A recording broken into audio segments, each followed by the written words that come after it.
Stock market recap. Today is Wednesday, March 27, 2024.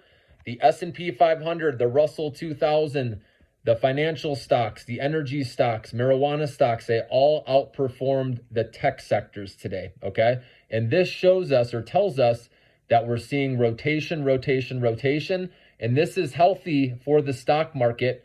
People are putting their money in other places now, like I've been talking about, like the small cap stocks. The Russell 2000, guys, broke out today it's over 209 now with the IWM index.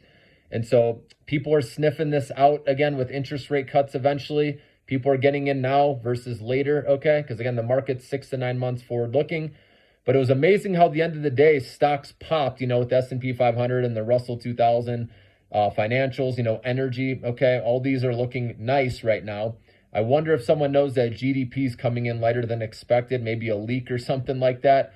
So maybe that's why they expect stocks to rally tomorrow. But remember, we have the PCE inflation report Friday morning, and then Powell speaks later in the day Friday, and the stock market is closed on Friday, so you can't trade. So people are locked in. So you're going to see some volatility probably end of the day Thursday. And then obviously if PCE inflation comes in hotter than expected, Monday is going to be a big sell-off. So we'll see. That's going to be crucial to this Russell 2000 index, guys, these small cap AI stocks. If PCE for some reason comes in lighter than expected, that's going to be lighter fuel on the fire, okay? And I think it's going to break out even more with the Russell 2000. If it comes in line with expectations, that would be fine too. And if it comes in hot, we'll see what happens if it sells off again, okay? But that's what I need to see. So big moment when Monday arrives next week. If the Russell 2000 hangs in there above 209, that's going to be a really good sign, okay? So also other news, Merck got FDA approval with their pulmonary arterial hypertension drug. 40,000 people in the U.S. are affected by this, and it could possibly be used for other cases down the road. So biotech, that's going to help the biotech sector. I believe Merck's still a good buy with that. Okay, that's a game changer for them, which they needed because Keytruda, that's expiring actually soon with Keytruda, so they needed another drug to come in and help out with sales. So that could get the stock going again. It was at 5% today. Okay, marijuana stocks crushed it again. I recommended Tilray a couple weeks ago. It's been on a huge run.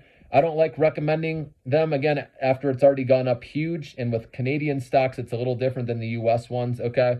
So it's up to you how you want to play those. At this point, I hope you're playing with house money after these nice rips we've gotten, okay, with, Canopy, Tilray we mentioned. There's been a bunch of them, so you guys know.